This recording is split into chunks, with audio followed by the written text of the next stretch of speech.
Boa tarde a todos, boa tarde a todas. Obrigado pela presença. Obrigado pela presença.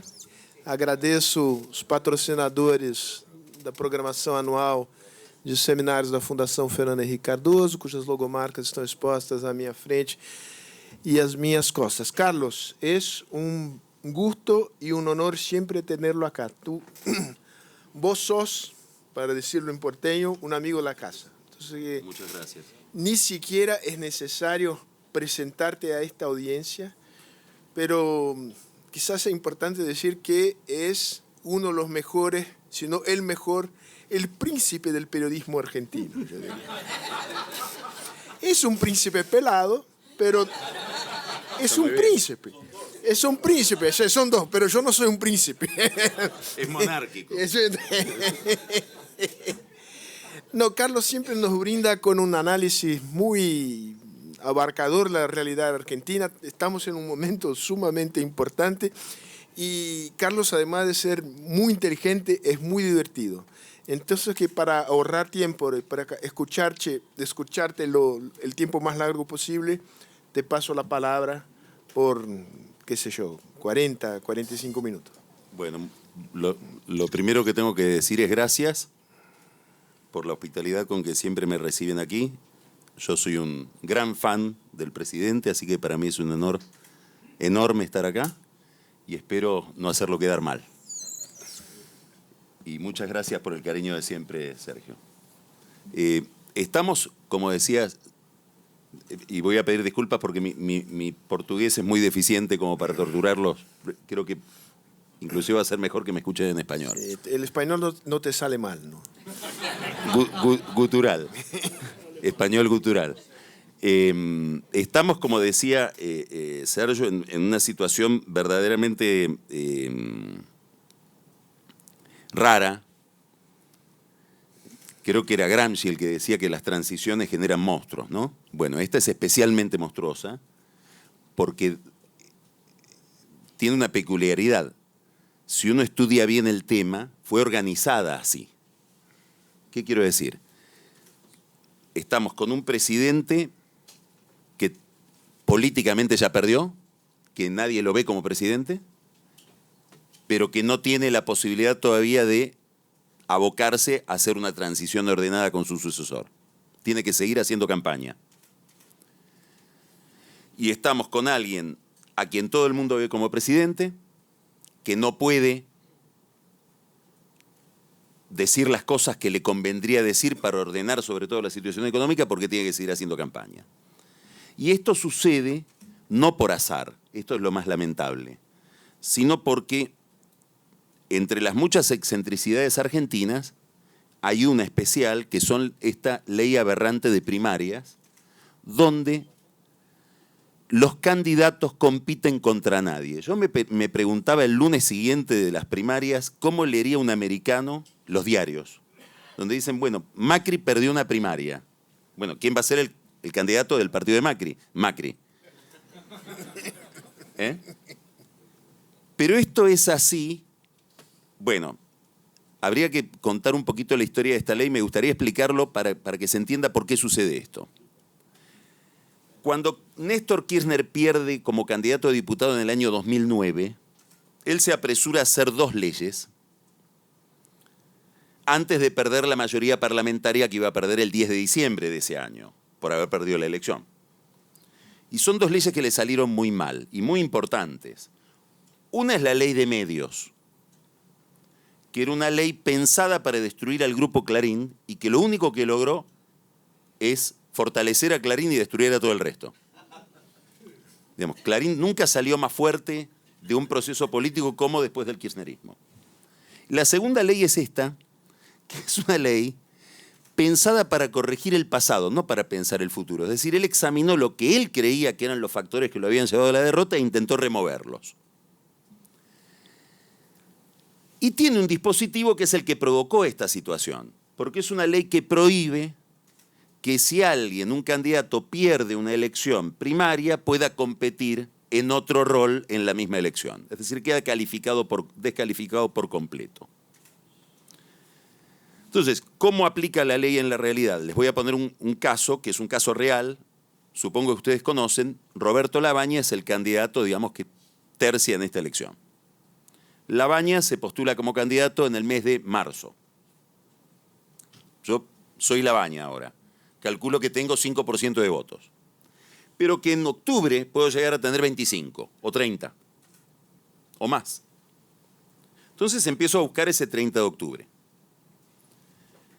Si yo en agosto, el 11 de agosto, las primarias, me someto a una elección con otro candidato, como por ejemplo Sergio Massa, que viene teniendo 15% flat, posiblemente yo, Labaña, en agosto puedo perder por 14 contra 15 o por 13 contra 15, quedo descalificado y termino perdiendo la posibilidad de llegar a octubre con 20, posibilidad que Massa nunca iba a tener, o con 30 o con 35. ¿Cuál es entonces el estímulo que pone la ley en mi conducta? Armo mi propio partido, me inscribo, y como la ley prohíbe que aunque no tenga un competidor, tenga que competir, igual voy solo a la elección. Si todos hacemos lo mismo, es la elección general. Por lo tanto, el resultado se interpreta como que es el resultado definitivo. Pero no es definitivo.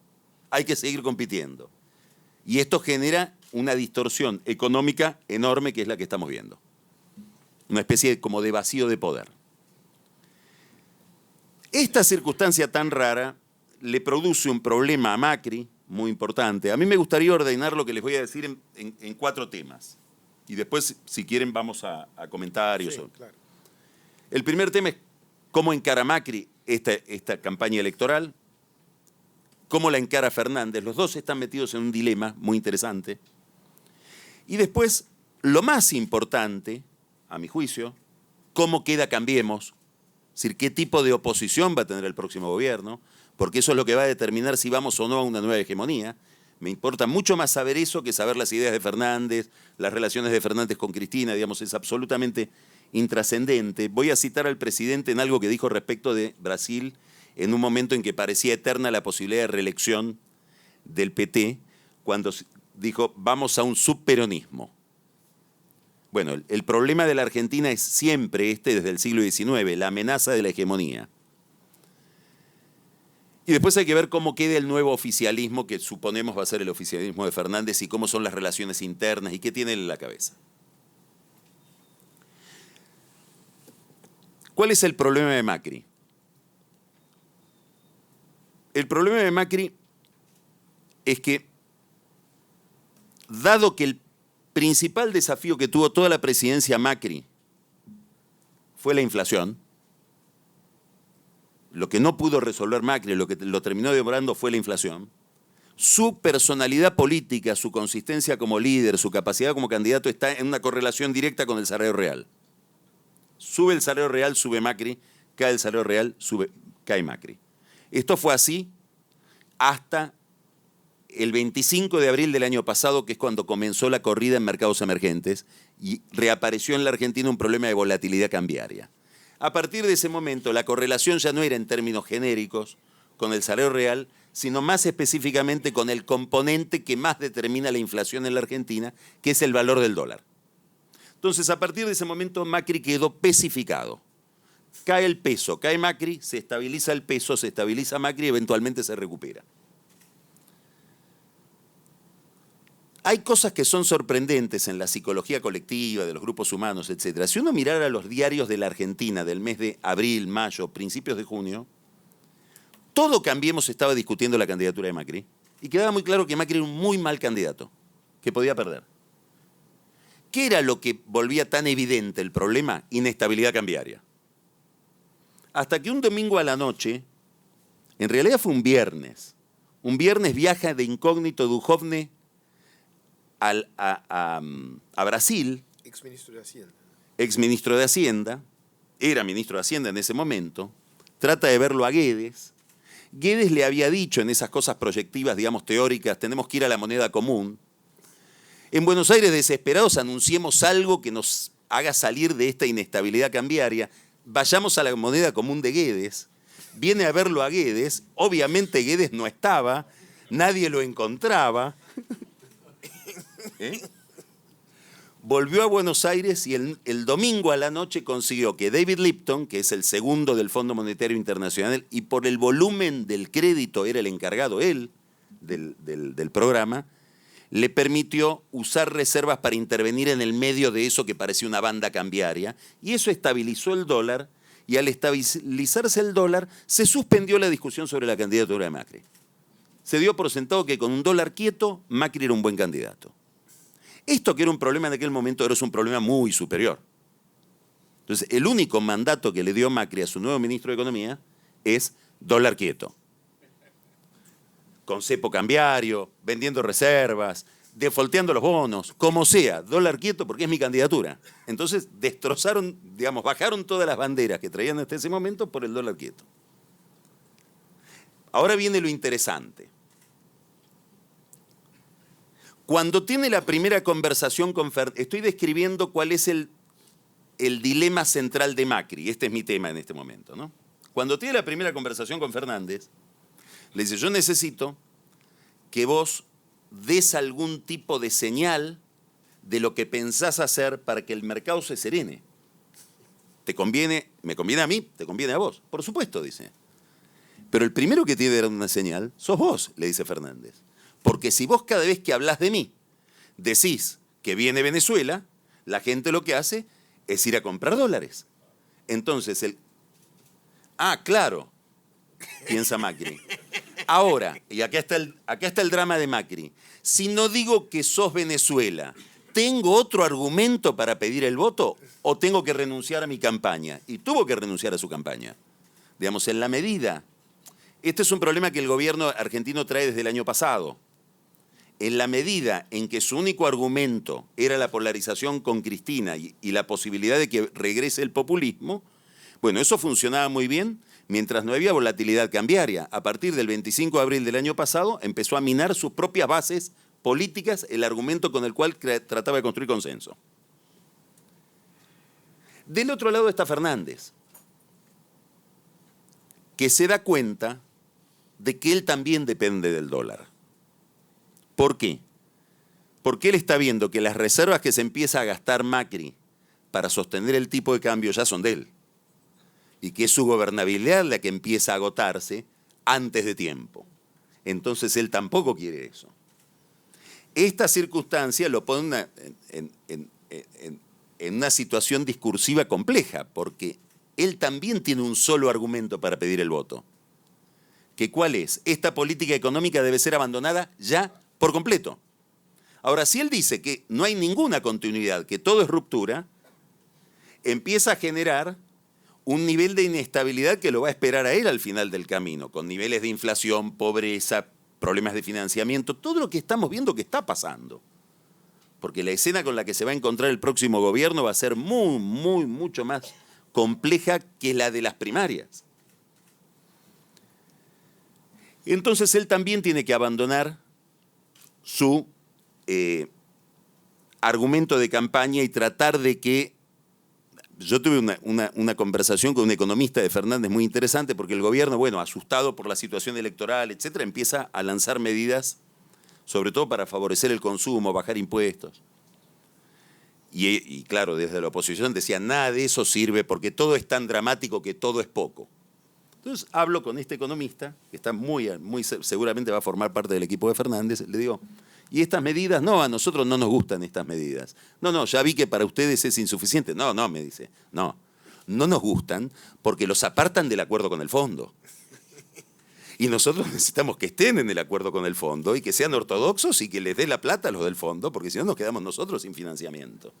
Entonces es una campaña no solamente rara por el monto de poder de cada uno, sino porque generó un enorme malentendido discursivo respecto de qué estamos hablando.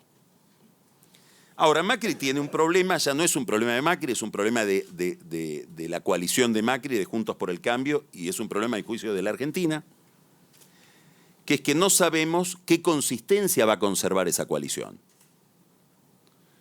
Hay que recordar que es una coalición que se hizo de apuro en enero, febrero del 2015, cuando las elecciones ya eran en 2015, con componentes muy extraños, porque es un partido, digamos, Cambiemos es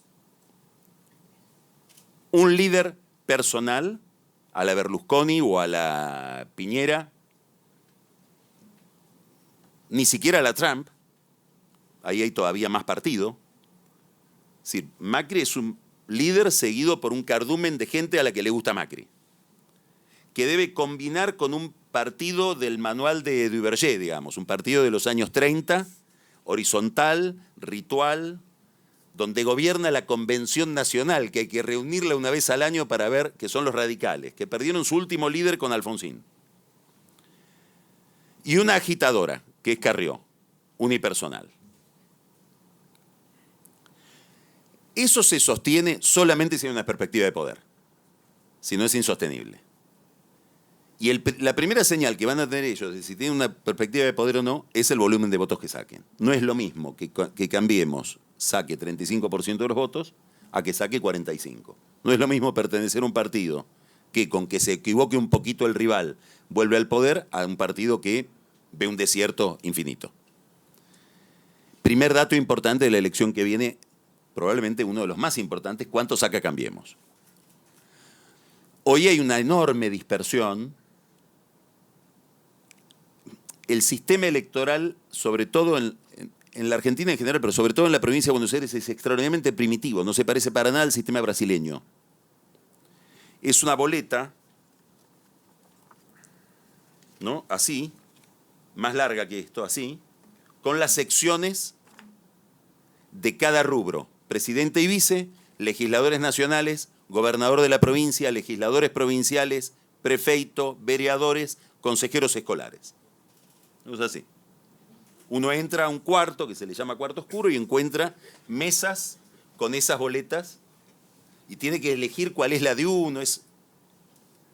Y además medio inhibido porque el otro está esperando afuera y me pueden anular el voto. Esto es una tortura. Existiendo las computadoras, ¿no?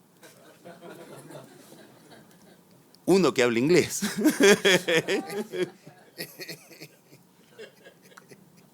Entonces, hoy hay tutorials en YouTube donde los intendentes de Macri, los prefeitos de Macri, explican cómo cortar boleta y ponerse ellos en la boleta de Cristina. Reparten tijeras para salvarse ellos. Entregando, no a Macri, que lo entregan, no a Vidal, que también la entregan, entregando a los legisladores. Es decir, con una irresponsabilidad política absoluta de cuánta fuerza va a tener esa oposición en el Congreso. Esto es muy importante por muchas cosas, que no necesito aclararles a ustedes, pero solo un detalle. De la capacidad que tenga la oposición en el Congreso depende el equilibrio que haya en el Consejo de la Magistratura, que es el que controla a los jueces. Quiere decir que de la composición del Congreso va a terminar dependiendo el nivel de consistencia o no que tenga el saneamiento moral que se supone debe haber en la Argentina a nivel judicial. Hoy los jueces lo que están haciendo es ya cerrando rápido las causas de los Kirchner y abriendo rápido las causas de Macri. Hoy pasó, hoy hay un caso en la prensa. Este es el primer tema que hay que mirar entonces, el volumen electoral de Cambiemos y qué cantidad de legisladores va a tener Cambiemos en el Congreso. Según los números de la elección anterior, tendría que tener aproximadamente 100 legisladores. Después hay que ver la consistencia de ese bloque, ¿no? El segundo tema, muy importante, si conservan o no la capital federal. Daría la impresión de que la ciudad de Buenos Aires debería reelegir al alcalde. Es importante porque es uno de los 3, 4 distritos más importantes de la Argentina. Sería el único que les queda. Y además es el distrito de Macri. Fernández es porteño. Le interesa ganar eso, aunque no pueda. Voy a hacer una nota al pie de página para entender un poquito cómo es Fernández. Es muy importante que sea un peronista porteño para entender cómo funciona. Porque voy a poner ejemplos que parecen que no tienen nada que ver. Lo mismo le pasa a Clinton, lo mismo le pasa a Romney. No sé si Haddad acá es lo mismo. Son líderes de un partido en un distrito donde la sociología es del otro partido. Entonces tienen que tener una habilidad muy especial para poder decodificar la cabeza del otro y tocar una melodía que no es la propia.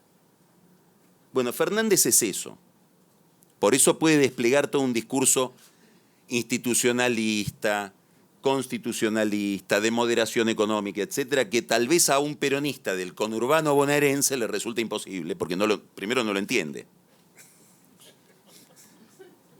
Sí. Y no le gusta.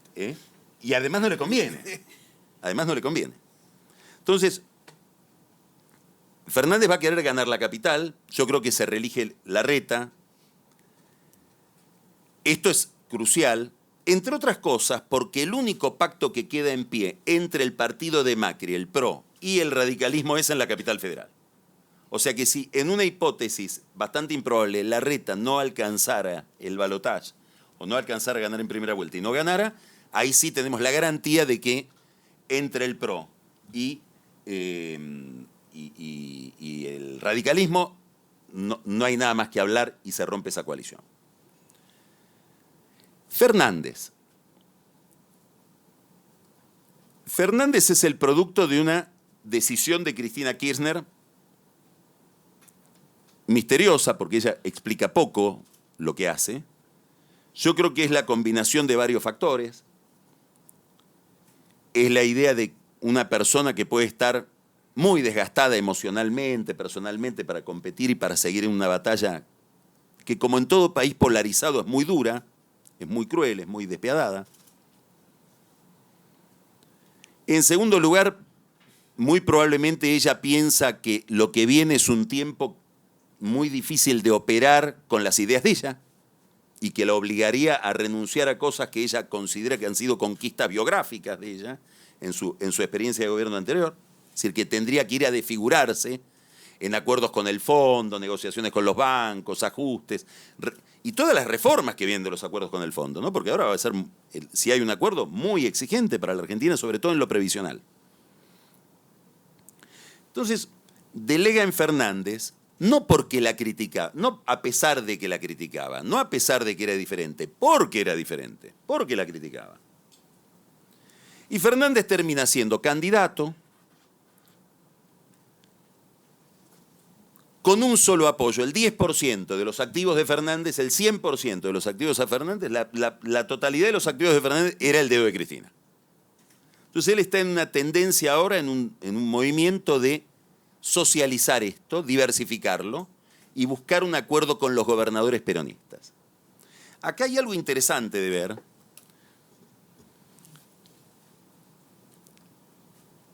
Porque esto ya sucedió.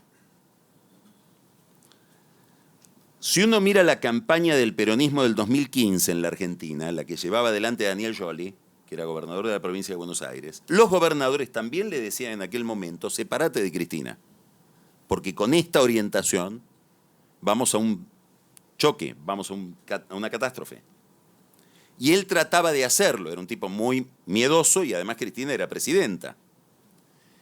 Pero él mandaba emisarios a hablar con los holdouts a New York para decir que se iba a pagar la deuda, ponía voceros de economía que eran bastante ortodoxos. Quiere decir que hay un movimiento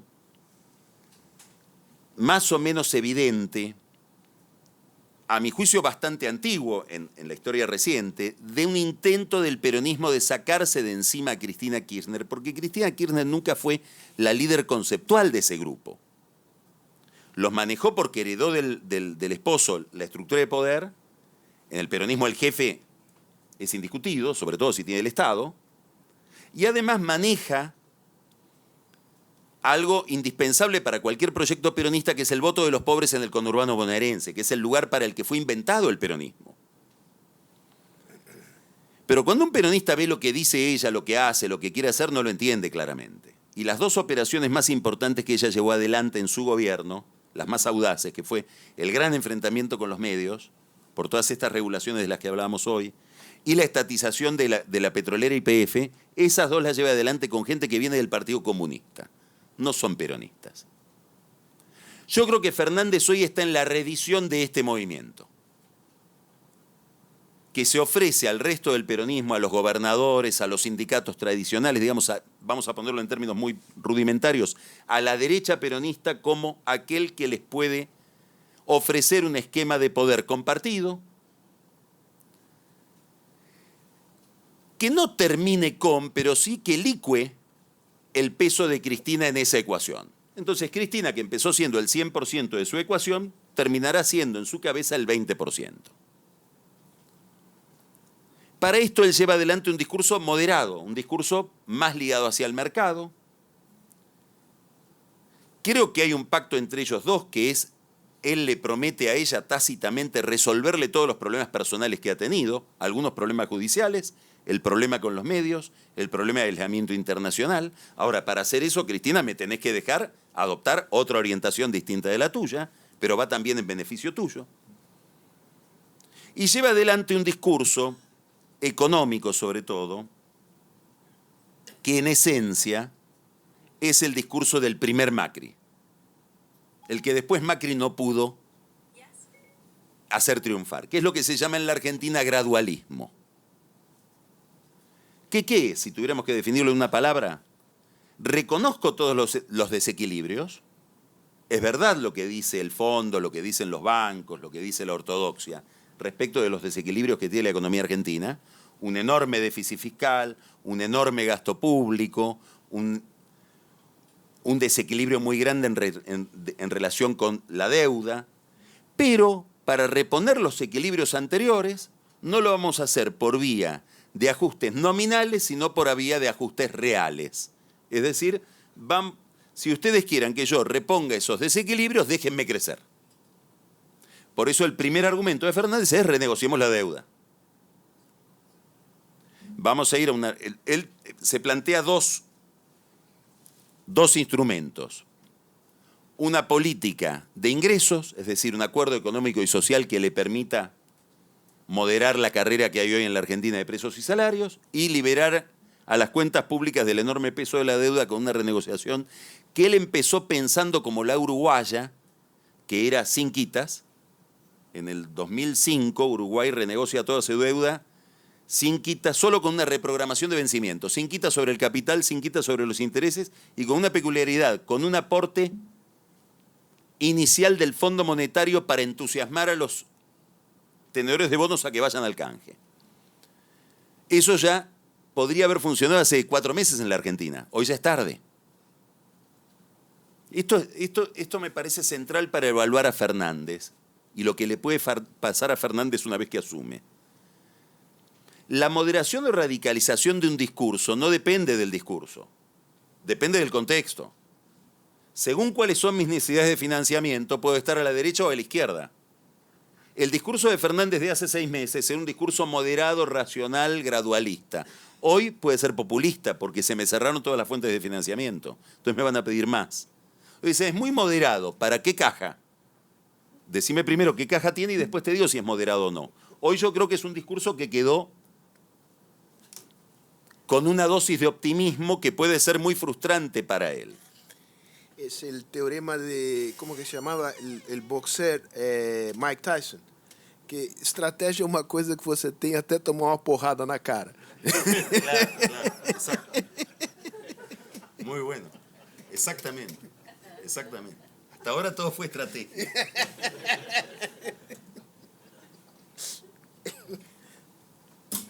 Con un agravante,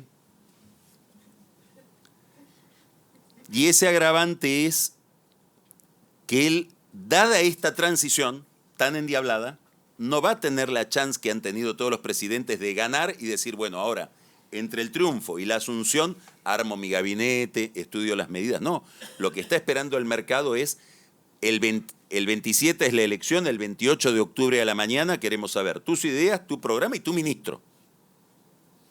Y los fondos quieren venir a ver a esa gente al día siguiente, para empezar a ver cómo reprogramamos lo más rápido posible. Él cuenta con una ventaja, que la ilusión óptica, el espejismo de los fondos de inversión con la Argentina fue tan grande que invirtieron muchísimo. Macri generó una expectativa y se llevó un nivel de plata que nunca se vio. Es raro encontrar en Wall Street un mercado emergente que haya despertado el interés que despertó Macri. Con lo cual perdieron fortunas incalculables. Entonces, me decía un amigo que trabaja en Morgan en New York, que el otro día estuvo en Buenos Aires, ocupa un lugar muy elevado allá, me dice, con que nos dejen una cajita de bombones en la mesa de luz, estamos contentos. Es decir, si hay quita, habrá quita. Déjame algo para que mi contabilidad pueda tomar que del 50% que perdí, recuperé el 20%.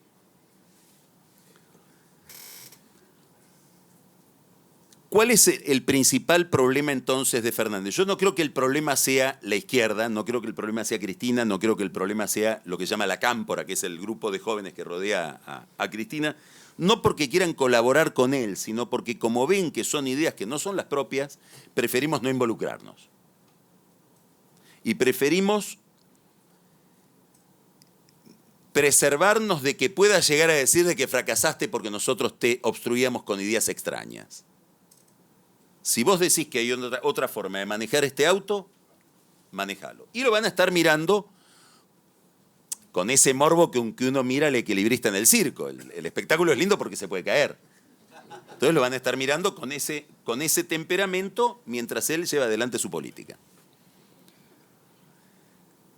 Creo que el problema es otro. El problema es que él va a encontrar un nivel de financiamiento muy mezquino, se encuentra con un frente externo verdaderamente complicado,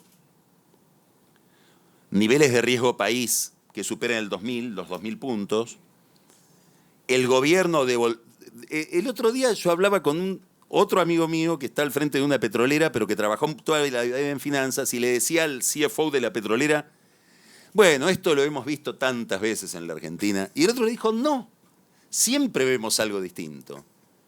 ¿Cómo dice? ¿Qué hubo distinto? Es la primera vez que un gobierno defoltea su propia deuda. ¿Eh? Entonces, lo que quiero decir es que el trauma que hay en el mercado financiero internacional es fenomenal. Y se encuentra con otro drama, que es una discusión extraordinaria dentro del fondo. En el Fondo Monetario Internacional no fue tan sencillo, esto también ligado a la expectativa política que despertó Macri, no fue tan sencillo prestarle a la Argentina primero 45.000 millones de dólares, suspender ese programa, armar otro programa, prestarle de 45 a 57 y después decir, bueno, y se los vamos a adelantar porque no llegan con los plazos, porque tienen que adelantar los vencimientos. Digamos, un tratamiento que hoy ha desatado una polémica muy grande ahí adentro. Ahí hay una oficina muy importante en el fondo que es desconocida, que se llama SPR, que es Strategy Policy Review. Son los auditores del fondo, como en un banco, los que velan por el patrimonio del banco. Esos tipos le están preguntando a los de hemisferio occidental ¿a dónde fue la plata? ¿Cómo fue esto?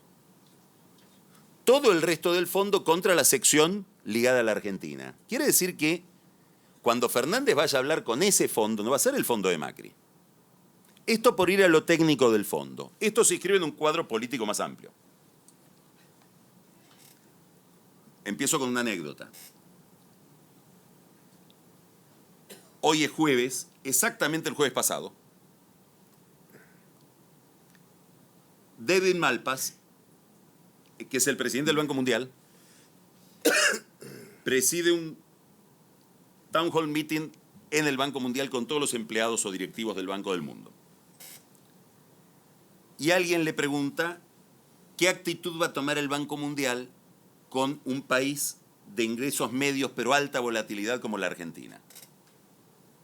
Y a este hombre, como se dice en Buenos Aires, un poco el argot porteño, se le salió la cadena. Como la bicicleta, ¿vieron? ¿Eh? Estoy frustrado con la Argentina, hicieron todo mal, no sabemos qué pasó. Pusieron controles de capitales que siempre... Estamos hablando de un ortodoxo. Controles de capitales, controles de cambios, la inflación.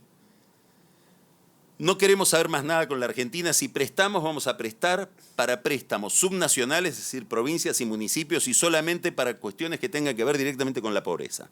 Y a la oficina de Buenos Aires, que me está escuchando, le deseo buena suerte. Así terminó. ¿Por qué me importa la anécdota? Porque Malpas es el señor con el que iba a negociar Duhovne cuando fue a pedir el cheque. Yo creo que le conté en su momento la anécdota. Él lo va a ver a Malpas. Malpas es el que dice, bueno, 45.000 millones de dólares, que después ese es el mandato con el que va a Estados Unidos y la convencen a Lagarde, etcétera, en el fondo. Y Duhovne, que es muy divertido, dice, lo fui a ver y yo le tenía que explicar, nos tienen que dar la plata porque si no vuelve el... Y ahí me di cuenta que ellos también son populistas. Entonces digo, ¿qué le digo? ¿Cómo le explico? Y me trabajaba la cabeza a mí, él dice, pero fui a lo seguro, vuelve el comunismo. Y ahí Malpas dijo 45.000 millones de dólares. Ahora está diciendo, ese es el Malpas del jueves pasado.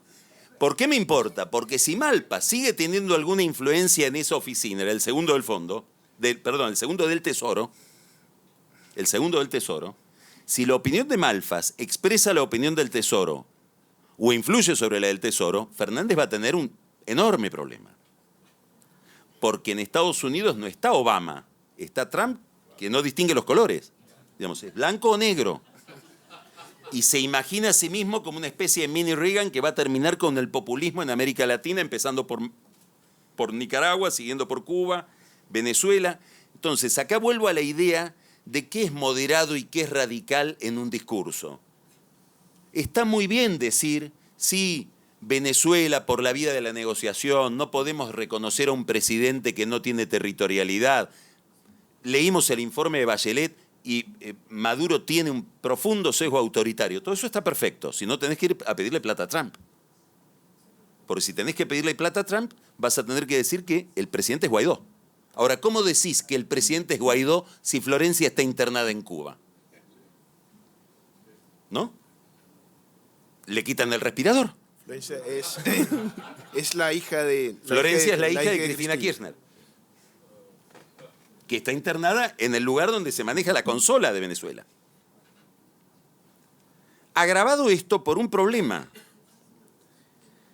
que es que, a diferencia de otras crisis, el gobierno que viene en la Argentina no va a tener en Brasil un gobierno amigable.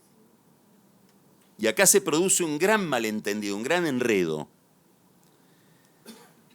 Fernández sabe que tiene que responder a un mandato, a una demanda institucionalista. No es tonto. Y como decíamos hoy, es un peronista porteño, donde ese es el clima del lugar donde él se mueve. Y es profesor de Derecho en la Universidad de Buenos Aires. Pero claro, a él lo puso alguien que tiene severos problemas penales. Y alguna respuesta le va a tener que dar. Entonces, en esas circunstancias es muy cómodo tercerizar la defensa en Lula. Porque el Lula en la Argentina, en todo caso, es un presidente que habrá sido más o menos bueno o malo, tiene una historia de Hollywood en su vida personal, y las aberraciones morales que se le reprochan a Lula no generan la emocionalidad que generan en Brasil. Entonces, decir que Lula es inocente en Buenos Aires pasa gratis. Lo difícil es decir que Cristina es inocente. Ahora, claro, el que lo dice no sabe que al decir eso está probablemente corroyendo la principal base de la configuración de poder del presidente de Brasil. Entonces está tocando el dedo en la llaga de Bolsonaro. No está diciendo algo que para Bolsonaro es marginal. ¿Y la respuesta cuál es? Que el canciller de Brasil oficialmente dice que el que viene, que es Fernández, es una mamushka, que uno lo abre y están adentro Cristina, Chávez y Lula. No falta nadie. No falta nadie. Entonces, yo vi que estuvo es la cuarta vez que Araújo va a Washington y pasó la semana pasada allá. No me cabe duda de que alguien le debe preguntar, che, ¿y este Fernández? Y la versión es esta. Y a Trump le debe estar llegando esta versión de Fernández, que para él además debe ser la que quiere escuchar. No sé si tiene mucho tiempo para entender matices. Con lo cual ahora hago todo el recorrido de vuelta. al Tesoro y al fondo y al préstamo, y en qué situación se va a encontrar el gobierno que viene.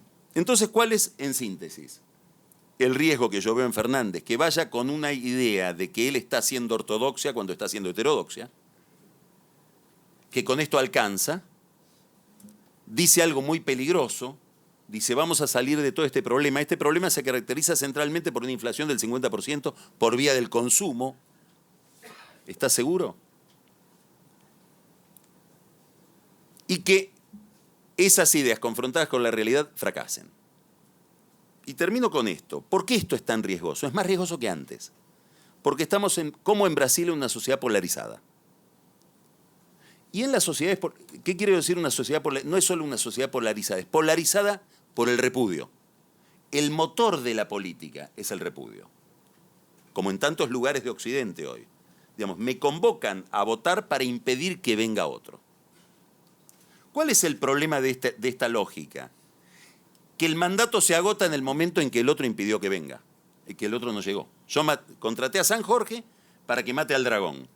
Una vez que mató al dragón, San Jorge me quiere cambiar las cortinas de mi casa. No, para eso no hablamos. Era matar al dragón. Quiere hacer otras cosas. ¿Eh? Quiere hacer otras cosas. San Jorge se pone a hacer otras cosas que yo no le pedí. Esto le está pasando, yo estoy mirando las encuestas de Bolsonaro, se está derrumbando. Y por eso no te pedí todo esto, era que no llegue Haddad, que no vuelva Lula. Bueno, Fernández lo único que promete es que viene la felicidad con él. Se termina la recesión y se termina la inflación. Si durante un año va a estar ensayando y ese ensayo no es exitoso, y ya nos pasó una vez con Menem, que llegó con la misma lógica y tardó 1 año y medio en encontrar la velocidad de crucero. La convertibilidad es del 1 de abril del 91 y Menem llegó el 8 de julio del 89. Entre el 8 de julio del 89 y el 1 de abril del 91 tuvo 2 hiperinflaciones que uno después se las imputa a Alfonsín. En la periodización que realiza la memoria cambia los lugares, cambia las fechas. Memoria, no historia. Y lo mismo sucede con el plan Bonex, que fue un plan de incautación de los depósitos de la gente. Eso fue de la Navidad del 90. Todavía no había llegado Cavallo. Si esto se vuelve a repetir, vamos a estar en un enorme problema, sobre todo porque, a diferencia de Menem, que venía de ganar una interna y tenía poder propio, este hombre tiene un poder delegado en gente que no piensa como él. Bueno, me extendí bastante más de lo que habíamos contado, así que les pido disculpas.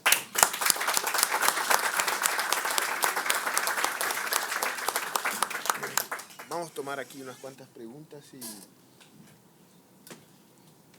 vamos, pessoas que queiram fazer perguntas, se identificam e façam perguntas concisas. Boa tarde a todos. Carlos, é um prazer reencontrá-lo. Me lembro da primeira vez que você esteve aqui no Instituto, sempre com a sua clarividência, não movido por paixão, mas ao mesmo tempo com bom humor. Será que os argentinos, bem objetivo, votarão em Fernandes e acharão que no dia seguinte irão de férias e está tudo resolvido? Porque eu acho que o grau de frustração que vai haver é muito grande e ele para nós não parece um gerente de crise muito adequado. Essa é uma questão que eu ponho. Entendi perfeito. Fernando. Muito obrigado pela palestra. Você falou num momento que no dia seguinte da eleição vão querer saber quem é o ministro, qual é o plano. Quem é o ministro? Do que você falou agora, desse tempo do Menem, lembra um pouco, no intervalo menor, o que a gente teve aqui com o Itamar, que demorou um tempo até achar um ministro. Una más. Eleonora, ¿quieres hacer preguntas acá? Muchas gracias por la posibilidad. Brasil tiene ahora un gobierno que se fue a la derecha. Sudamérica tiene este movimiento también. Pero Argentina, haciendo un movimiento más a la izquierda, ¿no puede se isolar de los restos de Mercosur? Las 3 preguntas. Bueno, vamos a la primera. insisto, digamos, creo que coincidimos en lo que dije al final. Yo creo que hay no solamente un discurso por parte de él diciendo yo voy a reponer el bienestar de inmediato, sino que eso puede estar reforzado por la memoria del gobierno de Cristina. El kirchnerismo se benefició con dos cosas mágicas, digamos, ¿no? La primera es que cuando llegaron, la crisis ya estaba superada, pero no se notaba. Ya todos los indicadores estaban hacia arriba y el precio de las commodities empezaba a subir, pero no se notaba. Entonces ellos generaron la sensación de que recibían la situación en realidad del 2001, como que Duhalde no hubiera existido. Y cuando se fueron, la crisis ya estaba desatada, pero tampoco se notaba. Fue como una crisis asintomática. Esto me interesa decirlo ahora, digamos, voy a una idea que no dije y que me parece importante. Fernández va a tener una ventaja que no tuvo Macri, que esta crisis sí se nota. Entonces va a haber una transferencia de poder de la que Macri no se benefició porque daba la impresión de que no había pasado nada. ¿Qué quiero decir? Que para que en la Argentina pase algo, tiene que entrar el fuego por la ventana, digamos. Todo lo demás no es crisis.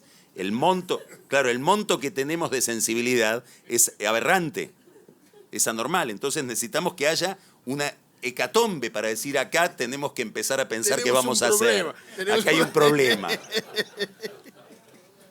Entonces me parece que diría una respuesta con doble cara, ¿no? Por un lado, por el discurso de él puede estar generando la sensación de que de esto se sale fácil. Ahora, si uno mira lo que está pasando, tendría que pensar que a él lo va a ayudar el nivel de dificultad que hay hoy en la vida de la gente.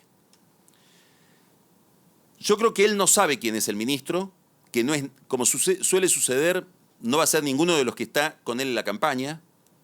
Él no tiene hoy un macroeconomista y que está esperando en ganar la elección para ver inclusive si no puede con ese poder convocar a alguien que venga más desde el mercado. Esta es mi impresión. Y no me sorprendería que convoque gente del gobierno anterior o identificada con Cambiemos, con el gobierno de Macri.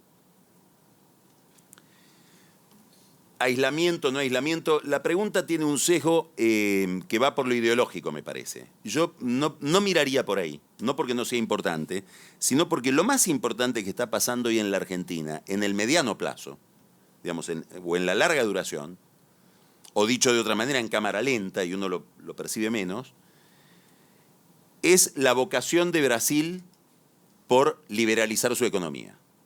Yo no sé cómo le va a salir finalmente este experimento a Guedes, pero creo que no es solo Guedes, que esta pulsión en Brasil viene desde muy atrás, viene desde la presidencia del presidente, con interreños, con abandonos, pero hay una vocación de Brasil por racionalizar su economía, por abrir su comercio, por el empresariado que uno tenía identificado hace 30, 40 años como un empresariado muy proteccionista, es un empresariado mucho más competitivo, es una economía mucho más donde el factor agropecuario, que es mucho más competitivo en nuestros países, es mucho más fuerte que el que tenía cuando Brasil soñaba con ser solamente una potencia industrial. Bueno, esto para la Argentina es una muy buena noticia si uno sabe leerlo y se incorpora al desafío, o una pésima noticia si uno intenta resistirlo, porque corremos el riesgo de convertirnos en una estatua de sal. Un dato muy importante de Fernández, su alianza peronista es una alianza muy proteccionista, en cuyo centro hay un factor muy negativo, que es la industria farmacéutica. La industria farmacéutica argentina vive de no reconocer la propiedad intelectual. La Convención Internacional de Propiedad Intelectual y de Patentes fue suscripta por 150 países, de las cuales 148 la ratificaron, solo 2 no, la Argentina y el Vaticano. No sé qué patentes... Ahí hay una patente importante, ¿no? Claro. No, el Papa.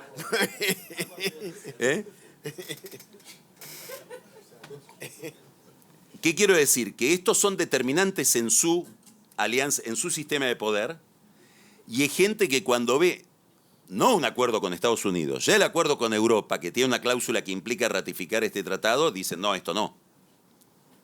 Entonces, esto para mí es extraordinariamente importante, porque Brasil hace mucho tiempo está muy tentado. Yo esto lo hablaba con Lampreia, digamos, Brasil ya demostró el poder que tiene. No necesita ya el Mercosur para que se sepa quién es Brasil a escala internacional. Por lo tanto, pueden estar muy tentados de hacer un Brexit al revés. Es decir, una salida para abrirse, no para cerrarse. ¿Eh? Y eso, bueno, para la Argentina, ¿a quién le vamos a vender las cosas que hacemos si no es pobres a los brasileños? Esto que nosotros llamamos industria. ¿No? Raúl. El micrófono, 2 minutos. Siempre nos encontramos acá. Siempre nos encontramos acá. Un gusto escucharte o leerte como siempre. ¿Minimizás o no te preocupa, digamos, las fuerzas internas del kirchnerismo, digamos, como la Cámpora y demás? Como lo presentás como que lo van a dejar gobernar y no se van a meter. ¿Podrías desarrollar un poco más eso? Y para redondear, ¿no pensás que Cristina puede ser como el escorpión y la rana, digamos, que en medio del camino, digamos, termine saboteándose?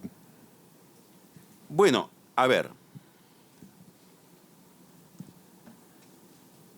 Voy a volver a citar al presidente que hace tiempo yo lo escuché decir algo que no siempre los presidentes o los líderes recuerdan. Lo que yo tengo que hacer no es lo que pienso cuando me estoy duchando a la mañana, sino que está ligado a la capacidad de implementación que tiene y que, por lo tanto, la principal responsabilidad es dotarme de un sistema de poder para eso.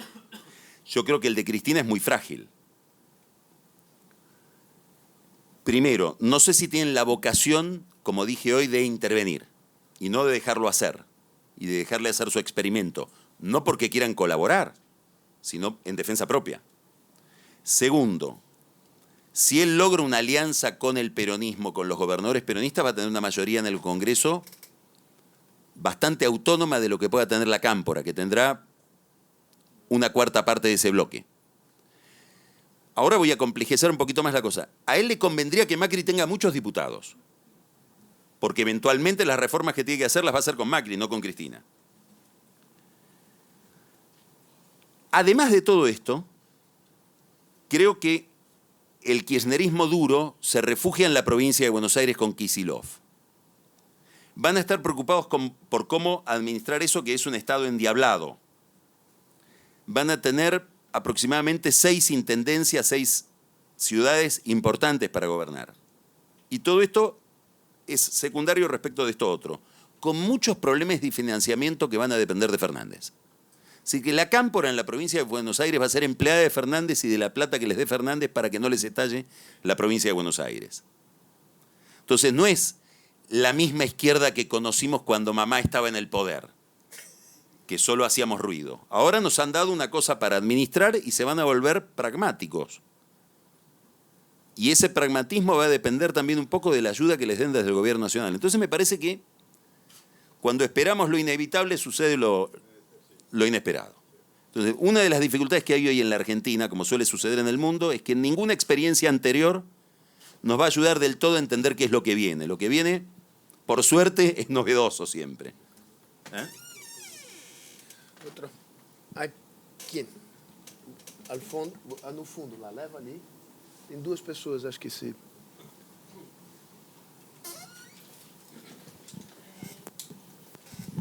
Carlos, en caso de ganar a Identifíquese, por favor. Nicolás Isola, caso de ganar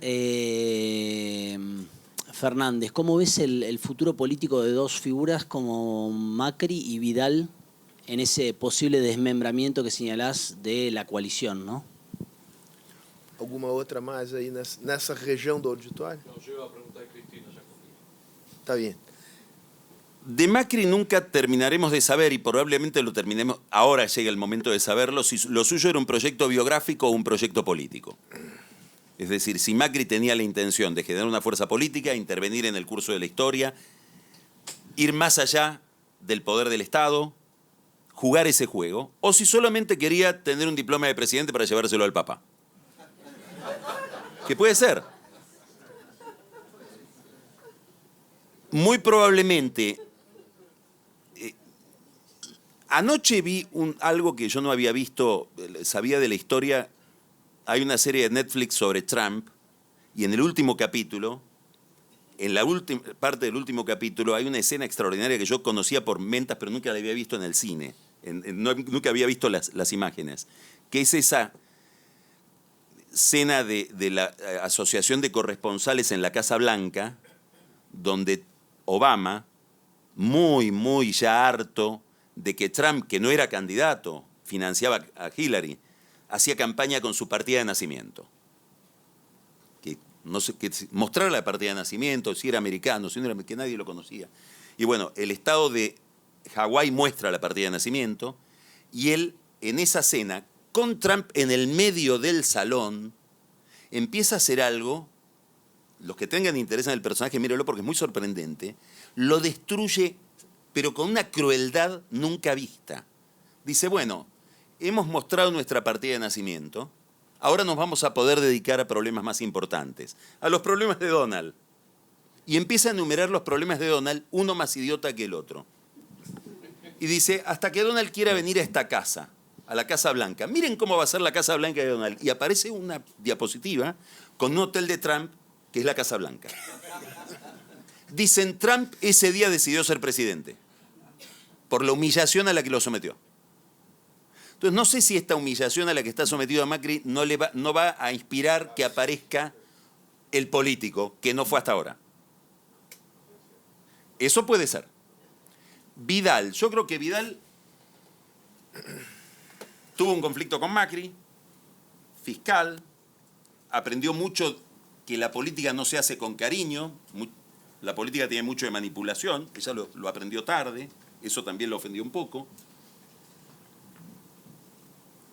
Va a ser percibida como la heroína trágica, digamos. En la tragedia griega tiene un componente muy interesante. La culpa no tiene que ver con la propia conducta. Edipo es condenado porque el abuelo, ¿no? Bueno, ella va a aparecer como condenada por cosas que hizo Macri. Una gran carrera frustrada por otro. Creo que va a tener una enorme posibilidad. Ella está pensando en darle una discusión interna a Macri. Queda abierta en la Argentina, en Cambiemos, una gran discusión sobre la política económica, sobre por qué se equivocó Macri. Y hay todo un enfoque no fiscalista que va a empezar a expresarse ahora. Digamos que Macri en realidad se equivocó por un viejo problema argentino que es atraso cambiario y no por un problema estrictamente fiscal. Yo tiendo a pensar así también. Y va a ser una Vidal, si gana Larreta y es el líder de Cambiemos Larreta, y otra Vidal si Cambiemos queda totalmente a la intemperie. Pero yo creo que ella va a iniciar una discusión con Macri y va a tratar de ejercer una oposición dura, pero muy racional respecto de Fernández. No sé si Macri va a tener el mismo temperamento. Me parece que Macri queda muy enojado con Fernández y que puede tener la fantasía de obstruir, ¿no? Y de ni el pan ni la sal. Luis, en el micrófono. Dame. Perdón, disculpa. Carlos, soy Federico Sorvideo. El escenario de revanchismo, ¿cómo lo ve? Una pregunta más acá, Luis. Con el micrófono, por favor. Más rápido. Sí. Hola, buenas tardes. Un poco siguiendo la pregunta de Raúl, pongámosle un poco de dinámica, ¿no? Supongamos que el análisis tuyo es correcto. Por supuesto, Luis. No, supongamos. Total, vale hasta mañana, es la ventaja del periodista. Mañana ya es otra cosa. La cámpora no interviene porque si sale mal no es mi culpa, pero tampoco obstruye para que no lo acusen de obstruir. Como vos decís, dependen del financiamiento de Fernández. Fernández arma la Liga de los Gobernadores, ese escenario. Pero vos no pensás que hay un tiempo que se le da a Fernández para que tenga éxito, y si no tiene éxito, esa cosa rara que no sabemos bien qué es, de ortodoxia disfrazada o de un ministro de Economía del otro gobierno, como vos mismo lo mencionaste. ¿Cuál es el escenario? ¿Cuál podría ser? Entonces, ¿es mi turno? Y ahora eso de que no hay populismo sin dinero, en la Argentina todavía tenemos, por ejemplo, los 100.000 millones de dólares del blanqueo del 2016, que aparecieron mágicamente en las cuentas. El que maneja la FIP sabe quién lo tiene. Cuentas afuera, los miedos que teníamos en 2014, 15, te acordarás de que si tenías una cuenta en dólares en Nueva York, mejor comprarte un departamento. O este fantasma que está también en los medios y en algunos comentaristas de venderle el alma a China. Sí, buen punto. Déjame agregar una pregunta más que tiene que ver en las huellas de lo que preguntó Luis. ¿Qué tan compatible es el armado político con los gobernadores y el programa de ajuste con el fondo? Porque no será plata dulce, ¿no? Strings attached. Habrán que implementar un programa de reforma duros. ¿Esto es compatible con el armado político, con los gobernadores o no? Muy buena pregunta.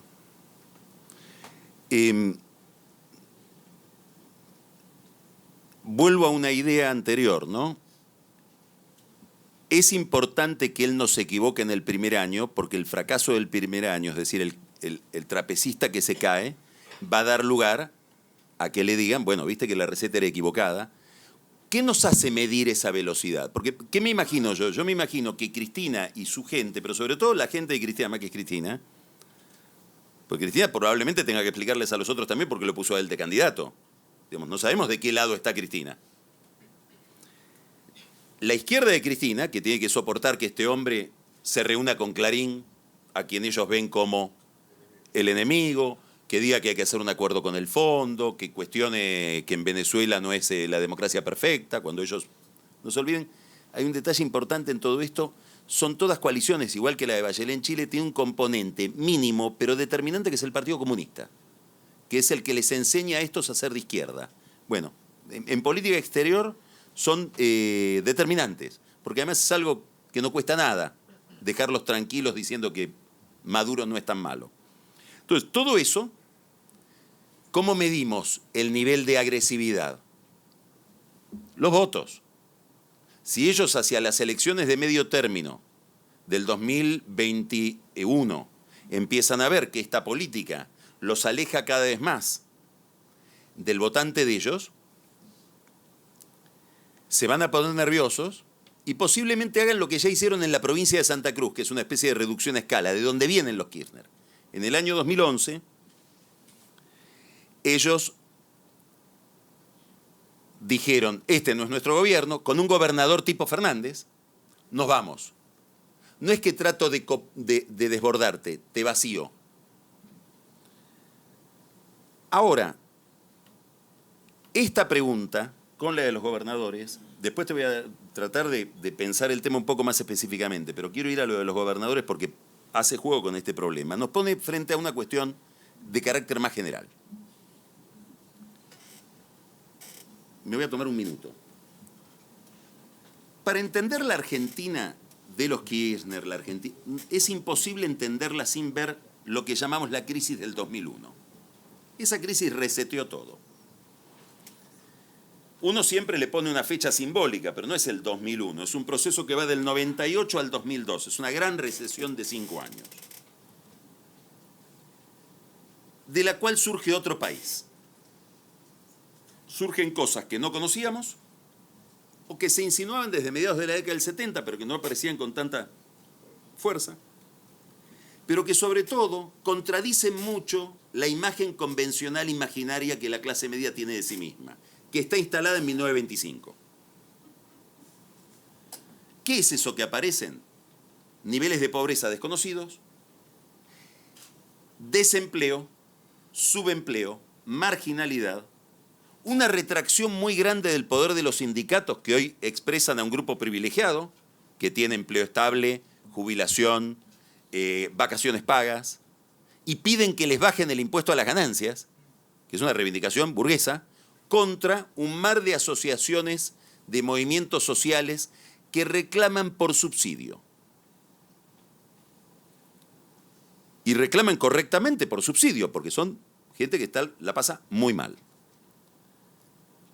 El problema de Fernández y Cristina es que intentan convivir esos dos mundos en una misma fórmula. No es un problema de la relación personal, ni siquiera de su estrategia política. Y el problema de los gobernadores peronistas es que ellos quieren expresar un mundo productivo, que es el del peronismo clásico, y Cristina expresa estos otros, que son gente que me pide más impuestos, no menos impuestos. Y el gobernador, cuando estos piden más impuestos, dice, me lo van a sacar a mí del impuesto a las ganancias, que es coparticipable. Controlalos. La gran pregunta no es si el peronismo ya puede contener estos dos mundos, que es una gran pregunta, y si no están condenados a dividirse todo el tiempo, sino si la política argentina puede contener estos dos mundos sin una economía que reabsorba este nuevo mundo del que hablo. Ese es el mundo que expresa Bergoglio. Bergoglio le habla a esa gente. Él, que era un peronista clásico, le habla a esta gente. ¿Por qué? Porque teme una radicalización de la iglesia por esa vía. ¿Eh? Sí. No, el tío de Carlos. Yo es un le viejo digo Bergoglio, que vive... Creo que es un papa al que le gusta la religión, pero un político. Básicamente es un político que está mirando ese fenómeno. Ahora, los gobernadores. No hay factor más determinante para la gobernabilidad y el orden en la Argentina que un gobernador. Necesita un orden macroeconómico, no puede emitir, necesita medianamente un orden macroeconómico estable. ¿Por qué? Porque si no viene el caos. Y el caos por definición no se sabe dónde empieza. Puede empezar en mi provincia. Entonces yo, a lo largo de los últimos 20, en la crisis del 2001 se vio clarísimo en la caída de la Rúa, el factor más conservador, los que más cooperaban para que de la Rúa no se viniera abajo eran los gobernadores peronistas. No el peronismo de los subsidiados del conurbano, que iban a tomar supermercados y que necesitan más gasto. Entonces yo ahí creo que, por supuesto, van a resistir todo lo posible el ajuste. El ajuste lo va a tener que hacer Fernández antes que ellos, pero no los veo como un factor disruptivo respecto de un acuerdo internacional. Para nada, para nada. El otro mundo a ellos les va mucho peor. Muy bien. Una pregunta más. Espera, hace ya está con micrófono. Sí. Bueno, mi nombre es Gabriel Priven. Hace un año más o menos estalló el tema de los cuadernos de la corrupción. Y en ese momento parecía que era el último clavo que faltaba para cerrar el cajón del kirchnerismo. Y no pasó eso. ¿Cómo es su evaluación? No se habló de eso. ¿Viste cómo los brasileños están hablando bien el español acá? Muy bien. Impresionante. Sí, los entrenamos todo el año, ¿no? Es impresionante. Y la pasión con que quiere clavar el clavo del kirchnerismo, ¿no? Tan poco brasileña. Yo pensé que había otros cajones antes que ese.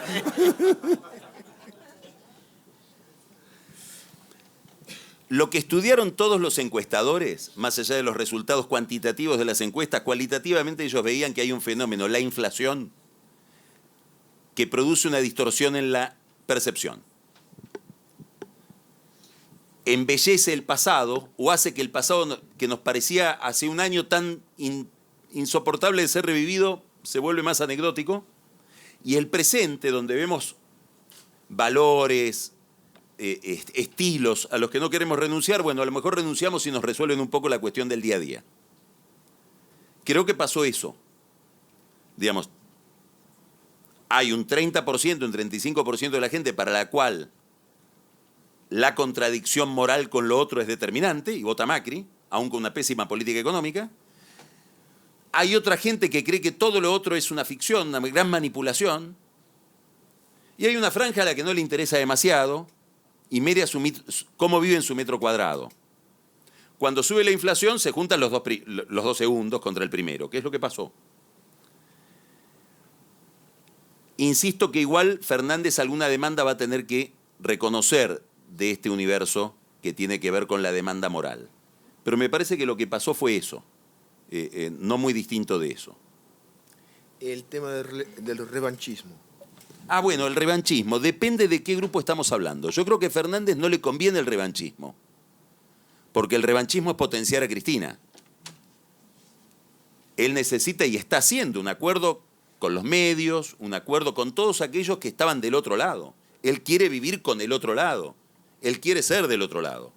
Y en la medida en que él diga, no, la agenda es esta, me voy a poner hasta en una política económica que no es la mía. Es decir, es contradictorio con todo lo que él está. Ahora, dentro del universo Fernández, hay gente muy poderosa, hablo por ejemplo, el sindicalista Hugo Moyano, de Camioneros, que Macri lo quiso poner preso explícitamente 20 veces, solo para que, con las ideas de Macri, no porque robe, sino porque Macri estaba obsesionado en que entregue el convenio laboral de los camioneros para bajar el costo logístico en la Argentina.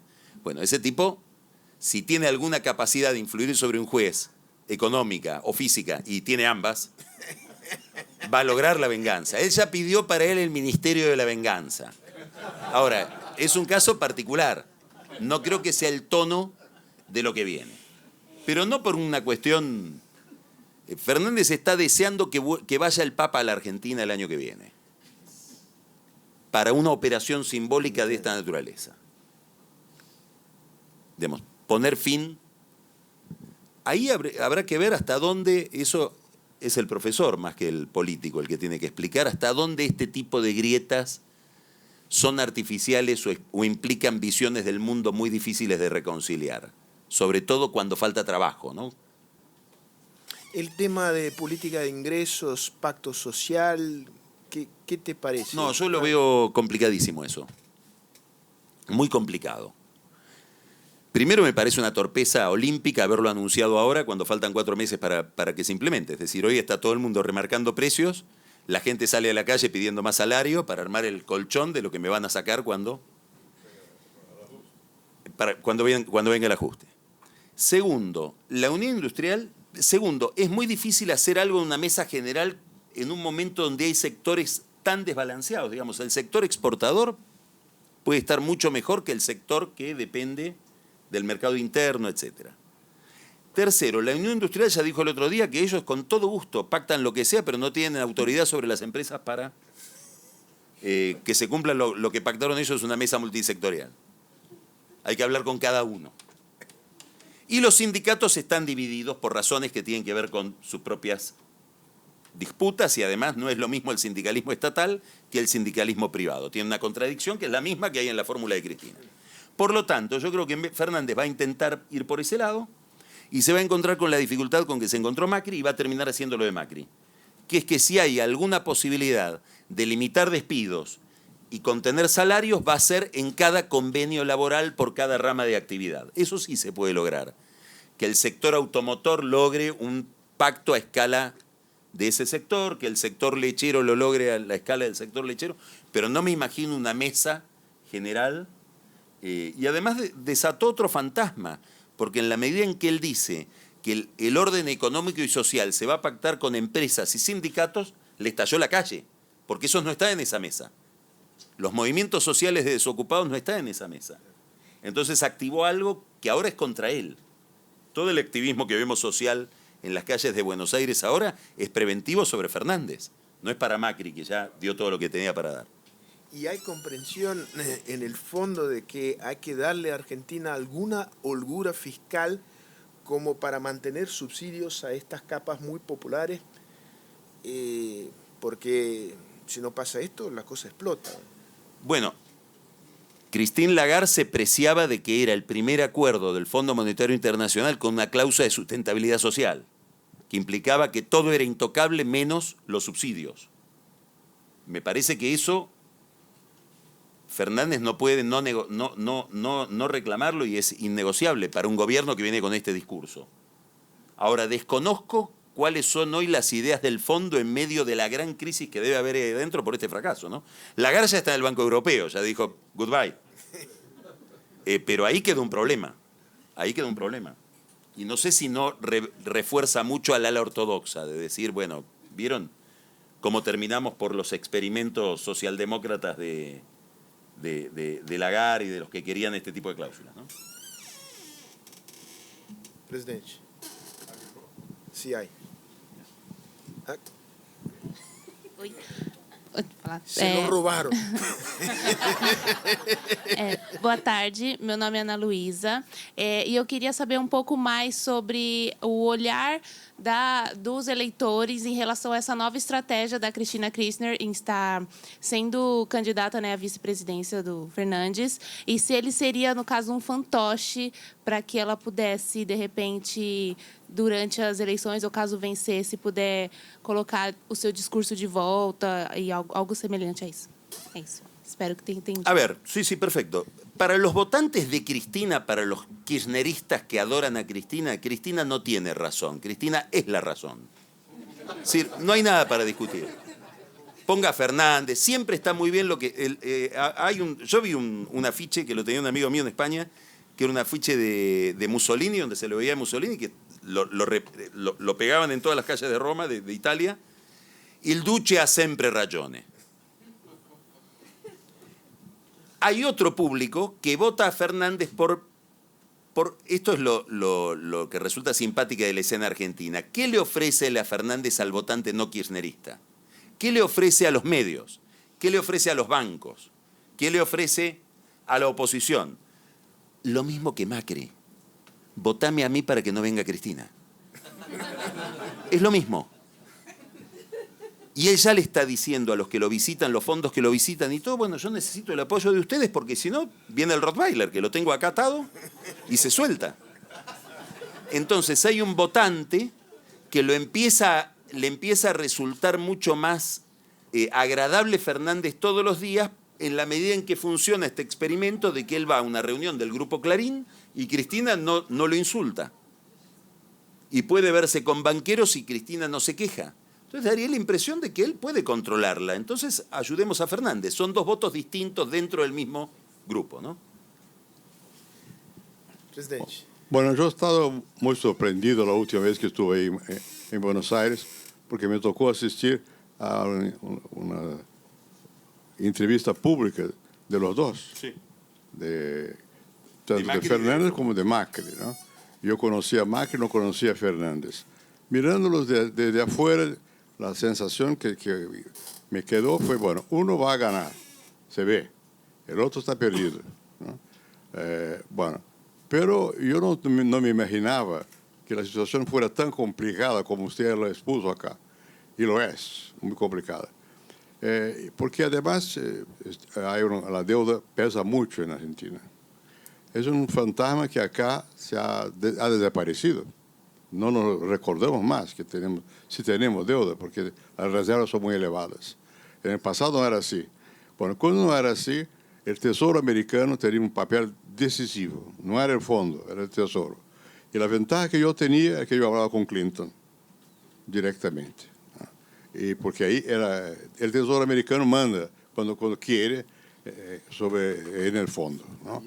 Bueno, ahora creo que la situación es más complicada. Había uno que hablaba en inglés. No, más o menos, ¿no? pero es necesario, es conveniente por lo menos. Pero la verdad es que la situación ahora es más complicada, porque hay Trump. No se trata del pasado, es Trump. Trump tiene una visión distinta, ¿no? Y no sé cómo va a ser la negociación con el fondo, tomando en consideración que Trump está ahí. Y que la percepción que tiene Trump probablemente va a ser semejante a la que tenía en el pasado también Bush. Exacto. Yo me acuerdo que una vez Bush me llamó por teléfono, yo a él, no me acuerdo, y se trataba de Argentina, era Dualde. Y yo quería explicarle cómo era Dualde. El tipo dijo, no, I know everything. Is it a good guy or a bad guy? Claro, no, claro. Esa es la cuestión. No me vengan con cosas aquí de que uno es caudillo y otro no lo es. Eso no me interesa. ¿Es bueno? ¿Es de nosotros? Sí. ¿O está en contra de nosotros? En el fondo es eso. Y Trump es así, peor, ¿no? Y la percepción que van a tener de Fernández es que no es de los buenos. Bueno es Macri, ¿no? Como aquí tuvo Bolsonaro, que se metió la pata, como dicen ustedes allá, sí, ¿no? Se equivocó con meterse en la cuestión. Entonces no va a ser una negociación fácil para Fernández, pese a que Fernández no es lo que piensan que él es. Correcto. ¿No? es una persona mucho más, como lo dijo usted, quiere gobernar con el otro lado, o sea, con el fondo, con los empresarios, con el ajuste fiscal y todo eso.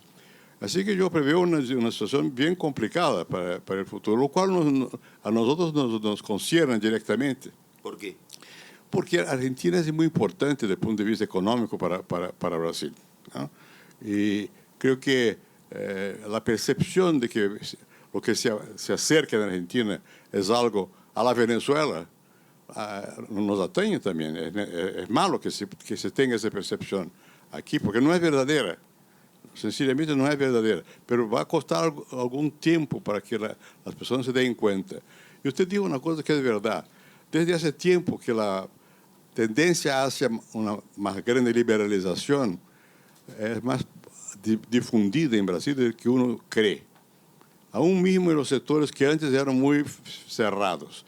Me refiero a la Fiesp, a los grupos de presión industrial y también a los militares, que hoy día tienen otra concepción, ¿no? Y yo creo que la percepción que tendremos acá, no la nuestra, pero en general, en promedio en Brasil, sobre lo que va a pasar en Argentina, va a ser mala para un relacionamiento más fluido entre nosotros, y lo cual va a dificultar y no ayudar al gobierno de Fernández. Yo creo que al revés, nos conviene más ayudar al gobierno de Fernández a despecho de Cristina. Ese juego entre Cristina y Fernández, yo no sé, que usted expuso muy bien aquí, creo que es fundamental, que si uno tiene la percepción de que en el fondo son los malos los que están ganando, eso va a dificultar mucho las relaciones. Y va a encontrar aquí inmediatamente eco, porque principalmente en Itamaraty la gente cree así. Cree que realmente van a encontrar un dato inmediato, mira el peligro. Son los argentinos. Yo creo que todo lo contrario. No hay peligro ninguno. Hay que ayudar a que Argentina salga de sus confusiones y hacer lo posible para que Fernández venga a flote, ¿no? A despecho de todo. Nos conviene, como interés nacional brasileño, que Fernández funcione bien y no mal. Yo creo que va a ser difícil que la comprensión aquí, y eso pasa por los medios, que tampoco tiene percepción muy clara de lo que está ocurriendo allá. Permítame que te pida para volver al tema que quedó en abierto de China en este contexto. Bueno. China tiene una presencia muy importante en la Argentina, la tuvo mucho con Macri. Ahora ahí yo creo que hay dos limitaciones importantes. La primera tiene que ver con que el mundo que recibió Macri es distinto al mundo que recibe Fernández. No había este conflicto que vemos hoy. Entonces hay que mirarlo triangularmente el problema. Si yo le tengo que pedir plata a Trump, no sé si voy a poder ir a quedar tan ligado a los chinos. Sobre los chinos, hasta donde yo sé, no soy un experto en el tema, no soy experto en nada en realidad, soy experto en generalidades como todo periodista, pero lo que miro de los chinos y por la gente con la que hablo que conoce del tema, lo primero que a uno le advierten es no te equivoques, ellos privilegian ante cualquier otra cosa la relación con Washington. Entonces tampoco van a alimentar algo que a ellos les parece que perjudica, no van a agregar motivos de conflicto a algo que ya es conflictivo. Y lo tercero que hay que mirar es que ellos se quemaron en Venezuela. Ellos están hartos de Venezuela. El petróleo lo tienen que sacar ellos porque ya PDVSA no saca el petróleo. Los chinos. Hay una visión así un poco, me parece, distorsiva de la relación de China con Venezuela. Ellos están ahí, sobre todo esperando cobrar. Y una dificultad adicional, ¿no? Ahora voy a algo más específico. ¿Qué le pueden pedir a cambio a un Fernández que quiera financiarse ahí? Primero, ellos no le van a ofrecer un flujo de financiamiento. Le van a ofrecer un cheque. ¿A cambio de qué? Bueno, si fuera Ecuador, si fuera Venezuela, garantías reales. Petróleo, gas o minería, que es lo que sucede en Ecuador o lo que sucede en Venezuela. En la Argentina todo eso es privado. Entonces le van a pedir algo que ya se lo pidieron a Macri, que Macri se los dio a medias, por oposición de Marcos Peña, el jefe de gabinete, y de Nicolás Dujovne, el ministro de Hacienda, oposición que se alimentaba en mirar a Estados Unidos, que es poder hacer una segunda planta nuclear. Que eso es un interés personal de Xi Jinping, porque él está buscando un país medio como la Argentina para poder ahí hacer energía nuclear e internacionalizar ese negocio chino. Bueno, yo creo que ahí estaríamos tocando un cable de alta tensión. Entonces yo a esta fantasía de que nos salvamos con China la veo problemática. Por encima de la base satelital que ya está Aparte en de eso, que ya eso genera problemas. Genera mucho lío. Eso genera problemas. Muy bien. Viviendo acá. Viviendo acá. Yo le comentaba ayer el atroz encanto de ser argentino. Sí, y él me contestó, ¿encanto? El encanto es Bueno, escucharte, Carlos. Muchas gracias. Muchas gracias. Gracias.